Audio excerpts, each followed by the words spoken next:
오늘 우리에게 주신 하나님의 말씀은 구약 성경 이사야 37장 30절에서 35절 말씀입니다.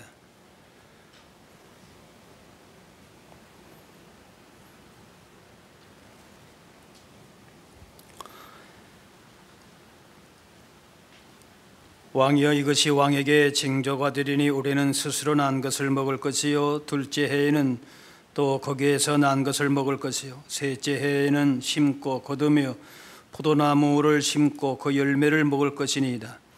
유다 족속 중에 피하여 남은 자는 다시 아래로 뿌리를 받고 위로 열매를 맺으리니 이는 남은 자가 예루살렘에서 나오며 피하는 자가 시온산에서 나올 것임이라. 만군의 여호와의 열심히 이를 이루시리이다. 그러므로 여호와께서 아수르 왕에 대하여 이같이 이르시되, 그가 이 성에 이르지 못하며 화살 하나도 이리로 쏘지 못하며 방패를 가지고 성에 가까이 오지도 못하며 흉벽을 쌓고 치지도 못할 것이요, 그가 오던 길 곧 그 길로 돌아가고 이 성에 이르지 못하리라. 나 여호와의 말이니라. 대저 내가 나를 위하여 내 종 다윗을 위하여 이 성을 보호하며 구원하리라 하셨나이다 하니라. 아멘. 이스라엘은 아수르 18만 5천 대군에 포위되고 무기력한 상황 가운데 있었습니다. 하지만 당시 히스기야 왕은 그 문제 해결이 하나님께 있다 이렇게 깨닫고 모든 일을 멈추고 성전에 나와 기도했습니다. 이때 이사야 선지자를 통해서 아수르가 무너지고 유다가 회복될 것을 징조로 보여주셨습니다. 유다의 남은 자, 피한 자가 구원 얻을 것이라 했습니다. 중요한 것은 단지 문제만 해결하는 것이 아니라 이 난간을, 이 어려움을 왜 겪고 있는지를 깨닫는 것이고, 그 문제 해결의 핵심은 여호와의 열심이다라는 것입니다. 32절에 만군의 여호와의 열심이 이를 이루리시리다. 여호와의 열심이라고 하는 말은 여호와의 능력과 지혜와 사랑이다라는 것이죠. 이스라엘은 이러한 하나님의 열심에 의해서 살아왔습니다. 애굽을 출발해서 거친 광야를 지나서 약속의 땅 가나안에 이를 때까지 그 모든 유업을 받은 과정이 하나님의 열심에 의해서 이루어진 일입니다. 가나안에서 때를 따라 비가 내려서 농사하고 또 주변의 많은 대적들의 위협 속에서도 먹고 마시고 안전히 거하는 것, 다 하나님의 능력과 지혜와 은혜로 살아왔습니다. 그런데 이것을 망각하고 그냥 또 세상으로 흘러가니까 하나님께서 이들을 징계하셨습니다. 깨닫게 하시려고 하신 것입니다. 하나님의 열심, 하나님의 은혜로 살아왔음을 깨우치고 앞으로도 하나님의 열심으로 살 것을 알게 하시기 위해서 이스라엘의 힘으로서는 감당할 수가 없는 아수르라고 하는 나라를 붙이신 겁니다. 결국 아수르 대군을 물리쳐 주심으로 인해서 하나님의 은혜, 하나님의 열심이 무엇인지를 보이신 것입니다. 아담이 범죄한 후에 사람은 하나님 중심에서 자기 중심으로 바뀌면서 그렇게 사는 것이 잘 사는 것이고 본능이고 상식이고 진리처럼 말하면서 자기 중심의 삶을 살아가게 됩니다. 그러면서도 그것이 잘못되다, 죄다 이렇게 생각하지를 않습니다. 하지만 하나님께 속한 자는 하나님 중심의 삶, 하나님 열심에 이끌려 사는 사람들입니다. 오늘 32절 다시 보시면은 이는 남은 자가 예루살렘에서 나오며 피하는 자가 시온산에서 나올 것임이라. 만군의 여호와의 열심이 이를 이루시리다. 삶의 중심이 자기에게 있지 않고 하나님께 있는 자를 남은 자다. 세상 사람들은 다 자기 중심의 삶을, 이것이 그냥 상식이고 진리이고 그렇게 사는 것이 맞고 이렇게 살아가는데, 그런데 그렇지 않다는 거예요. 남은 자, 하나님을 전적으로 믿고 의지하고 사랑하고 하나님 중심으로 살아가는 자인 것이, 하나님을 떠나서 자기 중심의 삶을 살아가는 것이 잘못된 것이다. 예수님이 말씀하셨어요. 요한복음 3장에 그 정죄는 이것이니 곧 빛이 세상에 왔을 때 사람들이 자기 행위가 악함으로 빛보다 어두움을 더 사랑한 것이니라. 자기 중심의 삶이 그것이 악하다, 죄다, 이거를 깨닫지 못한 것이죠. 빛이 왔음에도 불구하고 거부했다라는 것이죠. 욕심과 욕망과 죄의 사고방식에 체질화된 인간의 본능으로는 그 죄악의 본성 물결을 거슬러 그렇게 하나님을 위해 살아갈 수가 없다는 것이, 빛 대신 예수님이 오셨지만은 자기 중심의 행위 본능이 악하기 때문에 그 어두움을 벗어날 수가 없다는 것이, 죄의 체질화되어 사는 인간이 하나님만 바라보며 살기가 어렵습니다. 하지만 그 죄의 물결에 휩쓸려 떠내려가지 않고 거슬러 가면서 하나님의 능력과 지혜와 하나님의 사랑에 의해 살아가는, 하나님의 열심에 의해 살아가는 어떤 자들이 있다? 남은 자들이 있다. 그 남은 자를 통해서 여호와의 열심으로 하나님의 뜻을 이루시겠다는 것입니다. 사람들은 다 자기를 위해서 노력하고 사업하고 결혼도 하고 또 심지어는 교회도 부흥시키고 충성도 합니다. 그런데 그 중에서도 자기를 위해 그렇게 하는 것이 아니라 하나님을 중심으로 사는 자가 있는데 이것이 남은 자라 이렇게 하면서 그렇게 하시는 분도 하나님이시다. 여호와의 열심히 이렇게 하신다는 거예요. 사람이 어떤 어려움을 당하게 되면은 거기서 벗어나도록 그동안 의지하는 것에 매달리게 됩니다. 하지만 남은 자들은 어떤 난관 속에서도 하나님을 바라보면서 하나님의 열심에 의해서 살아간다라고 하는 것이, 아수르 군대가 침략을 하면서 이스라엘을 향해서 하나님 신뢰하지 말고 따르지 말아라, 그렇게 조롱하고 백성의 믿음을 흔들었습니다. 자기 말만 들으면 잘 될 것이다, 하나님 믿어서 그동안은 너희가 잘 된 게 뭐냐, 이렇게 조롱을 합니다. 하지만 히스기야는 그 상황에 짓누르지 않고 하나님의 구원을 바라보았습니다. 하나님의 열심이 남은 자들로 하여금 고난 가운데에서도 믿음으로 살도록 도우십니다. 성도는 주어진 환경이 좋다고 해서 그만 거기에 마음이 부풀지 않고 또 힘들고 어려운 환경이라고 기죽거나 낙심하지 않습니다. 세상 것을 내가 얼마나 가졌느냐, 얼마나 좋고 나쁘냐, 그것이 중요한 것이 아니라 하나님의 열심으로 인해서 새로운 피조물이 되고 소망 가운데 살게 되었음에 그저 감사할 뿐인 것입니다. 이것이 여호와의 열심의 열매이다라는 것이, 출애굽기 24장에 보게 되면은 모세와 이스라엘을 대표하는 70명 장로가 하나님과 계약을 맺는 내용이 나옵니다. 그래서 짐승의 피를 담아가지고 반절은 제단에 뿌리고 나머지 반은 백성들에게 뿌리면서 피로 언약을 맺습니다. 하나님은 율법 준수를 요구하고 백성은 그것을 지킬 것을 맹세하게 되는데, 그 피를 뿌린다라고 하는 것은 목숨을 걸고 이 약속을 지키겠다, 그것이. 사람이야 목숨을 걸면은 그만이지만은 하나님도 이 계약에 목숨을 걸은 것이, 제단을 향해서도 피를 그렇게 뿌린 것이, 이 언약을 지키려고 하는 하나님의 신실하심과 열심이 있기 때문에 그렇습니다. 또 창세기 15장에 보게 되면 아브라함과 하나님이 맺은 언약이 있는데 짐승과 새들을 절반으로 쪼개어 마주 벌려놓고 그 사이를 하나님이 지나가십니다. 이것이 상징하는 바는 만약에 계약을 지키지 않으면은 몸이 두 쪽이 나도 무방하다.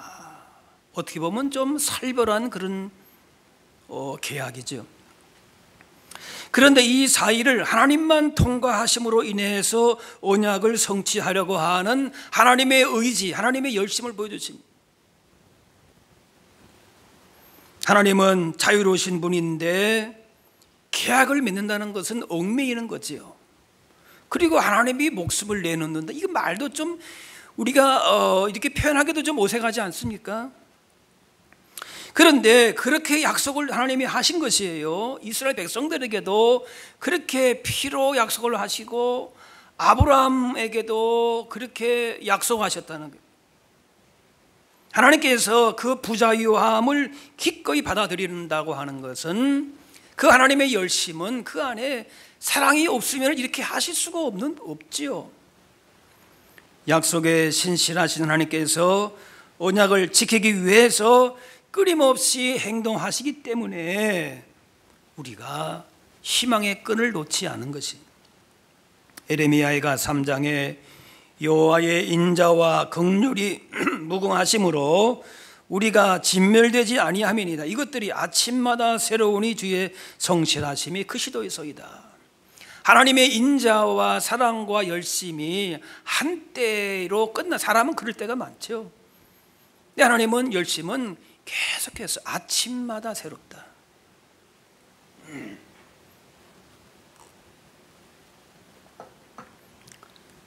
사람은 연약하고 무지하고 게을러서 한때는 다짐해도 그냥 포기하고 물러설 수 있어도 하나님은 우리 인생에 대해서, 세상에 대해서 포기하지 않으십니다.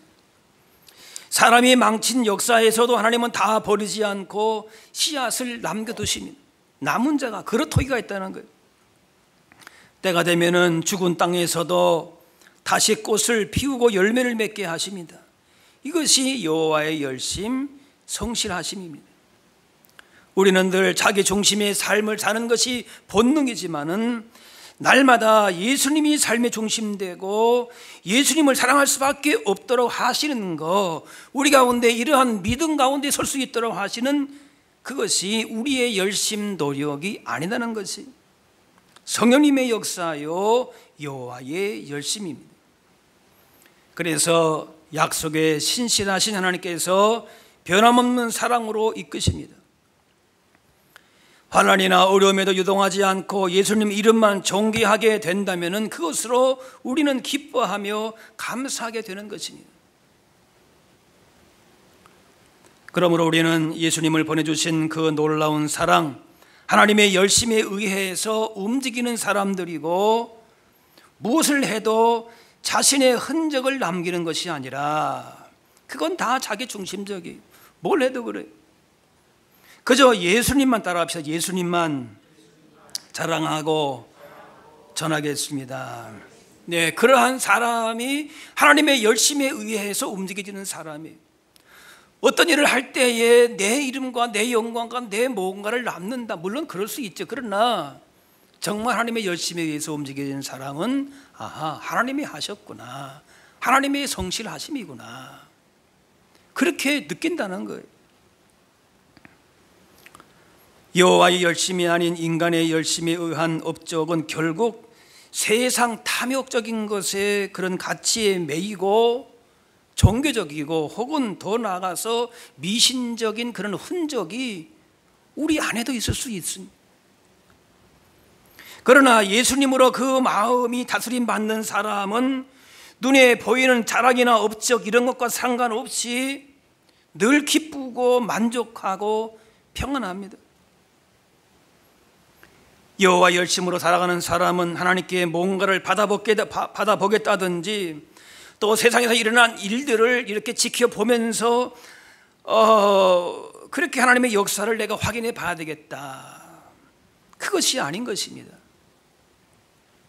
좋은 일이든 나쁜 일이든 그것은 우리가 상관할 바가 아니고, 어떠한 경우든지 하나님이 가장 좋은 길로 인도하심을 믿고 그저 주님만 바라보고 살아가는 것, 이것이 여호와의 열심에 의해 살아가는 남은 자들이라는 거지.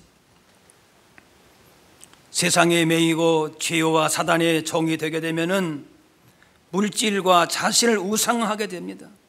내가 주인 된 것 같지만 결국은 어디엔가 매여 있는 거지. 내 중심도 아니라는 거예요. 죄를 먹고 마시면서 그렇게 생명 없는 죽은 자가 되어 살아가면, 하지만은 하나님의 열심에 의해서 살아가는 사람은 세상에 그렇게 코끌려서 살아가는 것이 아니라 결국 뭔가면은 자기 중심의 삶을 살아간다고 하지만은 그냥 세상에 끌려 살아가는 것이지요. 그러므로 사람의 수단이나 꾀를 부리고 주님 붙들고 그분에게서 만족과 소망을 두고 살아가게 될 때에 진정으로 자유함을 우리가 누리게 되고, 하나님의 능력과 영광과 예수 그리스도의 그 은혜를 온전하게 누리며 살게 되는 자인 것이지. 예수님과의 관계 속에서 예수님 사랑하며 사는 것, 이거 가장 귀한 것이, 어떤 경우에도 우리는 감사할 뿐인 것입니다. 이들이 남은 자요, 하나님의 열심에 의해 살아가는 사람들이, 이런 은혜가 언제나 넘칠 수 있기를 바랍니다.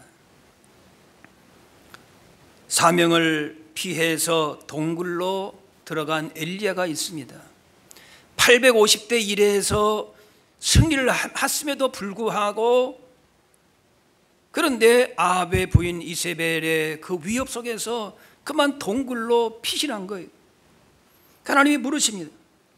내가 어찌하여 여기서 있느냐? 그러니까 엘리야가 답을 합니다. 완전히 탈진돼 가지고, 내가 만군의 하나님 여호와께 열심히 유별하오니, 특별하단 말이죠. 자기 열심히. 이는 이스라엘 자손이 주의 언약을 버리고 주의 제단을 헐며 칼로 주의 선지자들을 죽였음이오며, 오직 나만 남았거늘 그들이 내 생명을 찾아 빼앗으려 하나이다. 자신은 사실은 850대 1에서 승리했으니까 열심히 있었던 사람, 엘리야가 그렇지 않습니까? 그리고 무엇을 할 준비가 다 되어 있는데 지금 하나님이 안 도와주신다는 거예요. 엘리야의 말 속에는 백성에 대한 고발만 있는 것이 아니고 하나님을 향한 원망의 마음, 하나님을 고발하는 마음이 있는 것이. 이세벨이 자신을 이렇게 죽이려고 하는데 보호해주지 않으시기 때문에 자신이 낙담하고 절망했습니다. 이거 하나님 책임 아닙니까? 그런 것이죠. 당시 이스라엘의 선지자 역할을 한 것은 엘리야뿐인 것이 사실이어도 자신이 잡혀 죽게 되면은 선지자 맥이 끊긴다, 이렇게 말하는 것은 사실은 정확하지도 않아요. 그런데 그렇게 얘기하는 거예요. 내가 이렇게 열심히 유별하고 특별한 사람인데 내가 이렇게 없어지면 어떻게 되겠습니까? 은근히 자기 자신에 대한 그런 뭔가 자존감을 얘기하는 것이라고도 볼 수가 있겠지요. 우리의 삶은 하나님과의 관계 속에서 펼쳐지게 되는데, 일이 뜻대로 되지 않을 때에 빠지기 쉬운 함정은 하나님이 도와주시지 않았기 때문이다. 이게 믿음의 말 같으면서도 그 속에 뭔가 하면 자기 중심의 생각이. 지금 엘리야가 그런 상태예요. 엘리야를 인도하신 분은 분명 하나님이신데 엘리야는 자신이 열심히 유별했다. 그런데 하나님은 지금 나를 안 도와주신다. 그러면 어떻게 이스라엘 땅에 하나님의 말씀을 전할 수 있겠습니까? 이렇게 은근히 자기 자신을, 좋게 말하면 그 자존감이 높은 것이고 그런 것입니다. 믿음으로 구원 얻는다라고 하는 것은 예수 믿는 믿음의 상태를 조건으로 인해서 구원 얻는다, 그런 얘기가 아닙니다.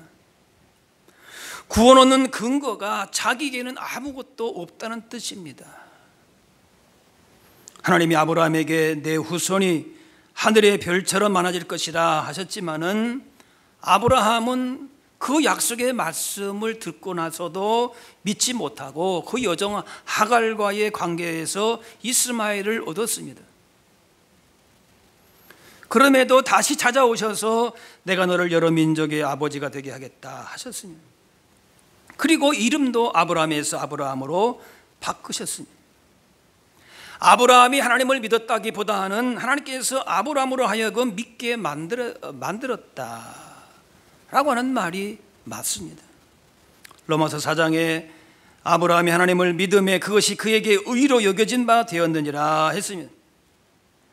아브라함은 믿음이 대단한 사람인 것이 그 믿음으로 구원 얻었다, 이렇게 우리가 볼 수도 있습니다. 그런데 로마서 말씀은 그 사실을 말하고자 하는 것이 아니다라는 것이, 하나님께서 아브라함이 하나님의 말씀을 믿으니까 그 믿음을 보시고 아브라함을 의롭게 여긴 것이 아니라 오히려 반대로 아브라함은 하나님 앞에 자랑할 것이 아무것도 없는 사람이다 라고 하는 것을 설명하는 것입니다.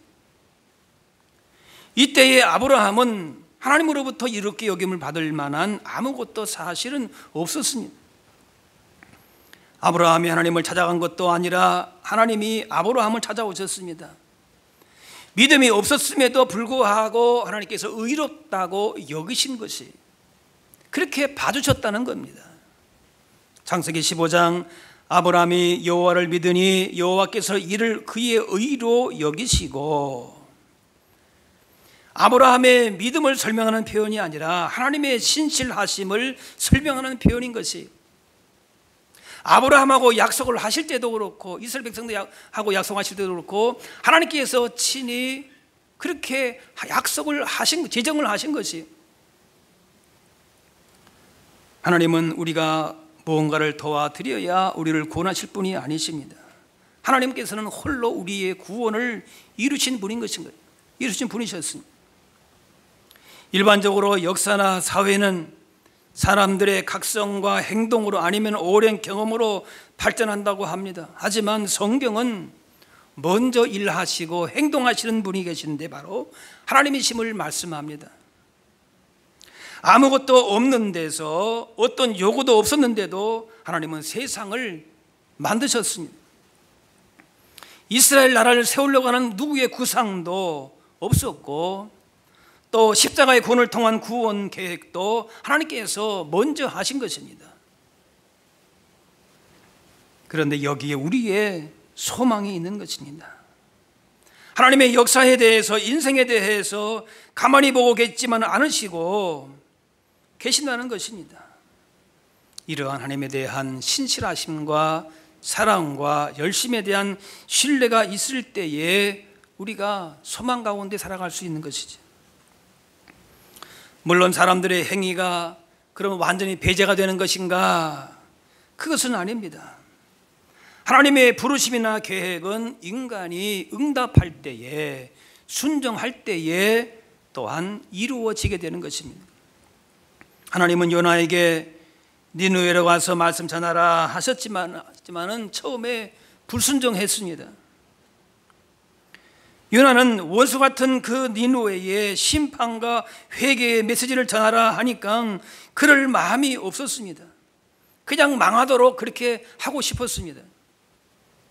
하지만 하나님은 요나를 통해서 그 구원의 일을 이루십니다. 바울은 고백합니다. 누가 우리를 그리스도의 사랑에서 끊으리요? 환난이나 공고나 박해나 기근이나 적신이나 위험이나 가리랴. 하나님의 사랑, 하나님의 인자하심과 성실하심과 오늘 말씀의 하나님의 열심으로 인해서 하나님이 그 일들을 이루어 가신다는 거예요. 요나가 대단한 믿음의 사람이 아닌 것이에요. 그의 마지막을 볼까 할지라도 도대체 눈 씻고 봐도 요나에게 믿음이라는 것을 발견할 수 없을 정도로 그런 사람인데 하나님이 그를 또 사용하시는 거지. 하나님의 열심으로 인해서 어떤 곳에 숨더라도 찾아내시고 원상태로 돌려놓으십니다. 타락한 세상을 원상태로 돌려놓기 위해서 하나님의 열심이 하나님의 아들을 이 땅에 오게 하신 것입니다. 하나님의 열심이 죄악 많은 이 땅 가운데서도 하나님의 나라가 이루어지도록 그렇게 하시는 거예요. 얼마나 세상이 악합니까? 타락해서. 그런데 이 땅 가운데에 하나님의 나라를 이루도록 그렇게 하나님이 이끄신다는 것이, 우리의 소망도, 이 사회의 소망도 우리는 하나님 안에서 찾는 것이, 우리의 열심, 우리의 무슨 은사, 믿음 아니라는 것이, 하나님께서 이루시리라, 하나님께서 반드시 돌려놓으신다, 하나님께서 다시금 살려놓으신다, 이렇게 우리가 믿고 소망할 뿐인 것입니다. 하나님의 사람들은 이런 소망을 가지고 살기 때문에 하나님의 열심에 부응하면서 하나님의 뜻대로 살게 되는 것입니다. 사도 바울은 이스라엘이 회개하지 않고 돌아오지 않는 근본 이유를 말씀하면서 그들이 잘못된 열심에 빠졌다, 이렇게 지적합니다. 로마서 10장에 그들이 하나님께 열심히 있으나, 열심히 있었죠. 그런데 올바른 지식을 따른 것이 아니라 하나님의 의를 모르고 자기 의를 세우려고 힘써 하나님의 의에 복종하지 아니하였느니라. 하나님의 주신 믿음과 그 사랑에 대해서 열심을 내야 되는데, 그렇지 않고 자기 의를, 자기 중심으로 뭔가를 만들려고 오히려 더 열심이었다. 하나님의 의도와 전혀 열심을 하면 할수록 오히려 하나님에서 멀어졌다는 것이, 유대인들은 하나님을 위해 한다는 명분으로 열심 내었습니다. 그런데 그 열심에는 독소가 있었다는 것이, 그 열심이 지식을 쫓지 않는 열심, 자기 의의를 드러내는 열심이었기 때문에 그렇습니다. 바울도 예수님 만나기 전에는 이런 자기 의를 드러내려고 열심을 내었습니다. 사람이 진정 의롭게 되는 길은 탐구와 노력으로 얻어지는 것이 아니라 하나님께서 보내주신 의, 바로 예수 그리스도를 바로 아는 것입니다. 의 대신 예수님을 아는 것이 올바른 지식이고, 잘못된 열심은 하나님의 의가 대신 예수님에 대해서 모르는 것입니다. 예수님께서 우리의 구원을 위해서 십자가 죽으시고 다시 살아나신 것은 전적으로 하나님이 하신 일이십니다. 우리가 무슨 그렇게 막 빌고 뭔가를 해서 예수님이 부활하셨냐, 그것이 아닌 것이죠. 우리의 열심으로 가지고 된 것이 하나도 없습니다. 오직 하나님이 하신 것입니다. 이것이 하나님의 의이고 내 열심을 내는 것과 관계가 없습니다. 기독교 역사를 보게 되면은 열심이 없어서 망하는 것보다 잘못된 열심 때문에 망하는 자가 훨씬 많았습니다. 잘못된 신앙과 사상은 그 사이비성을 감추기 위해서 극단적인 열성을 강요하기도 합니다. 사이비 이단들 보면 뭡니까? 얼마나 열심인지 모르는, 교회에서 서로 다투는 경우가 있습니다. 열심이 없는 사람들 싸우지도 않습니다. 싸운다는 얘기는 그만큼 교회에 열심이 있다는 뜻입니다. 문제는 그 열심이 주님을 위한 열심이 아니라 자기 중심적인 자기를 위한 열심이라는 데에 문제가 있는 것이죠. 물론 잘못된 열심을 경계하다가 옳은 열심마저도 죽이는 일은 없어야 될 것이, 하나님의 의가 되시는 예수님을 바로 알고 그분을 향한 뜨거운 열심, 그 사랑과 그 마음을 품고 우리가 그 안에서 열심을 내야 될 것이, 하나님의 열심이 붙들어 주시니 사람은 아무것도 안 해도 되는 것이 아니라 우리도 성실하게 하나님의 약속의 말씀을 지키기 위해서 노력하게 되는 것입니다. 이 계약은 예수님의 피로 맺은 계약이기 때문에 더 우리 안에 그것이 감격적인 것이 되기 때문에 우리의 목숨보다도 귀하게 여기게 되는 거예요. 예수님의 피로 우리가 얻은 그 의이기 때문에, 그 사랑을 받은 자들이기 때문에 그래서 더 감사하게 되고 그렇게 우리가 또 순종하게 되는 것입니다. 진젠돌프가 이런 말을 했습니다. 내게는 오직 한 가지 열정이 있다. 그 열정은 주님, 오직 주님 한 분뿐이다. 하나님의 의가 되신 예수 그리스도 때문에 내는 열심인 것이, 그분의 사랑에 사로잡혀서 하나님 앞에 전부를 드리려고 하는 열심은 그야말로 나무랄 데가 없는 열심인 거예요. 하나님의 의가 되시는 예수님의 그 사랑과 그 은혜 가운데에 머물러 있기 때문에 그 열심은 잘못될 수가 없는 것이에요. 바른 지식 안에서 우리가 열심을 낼 수 있다는 것이, 이런 열심을 가져야 될 것이,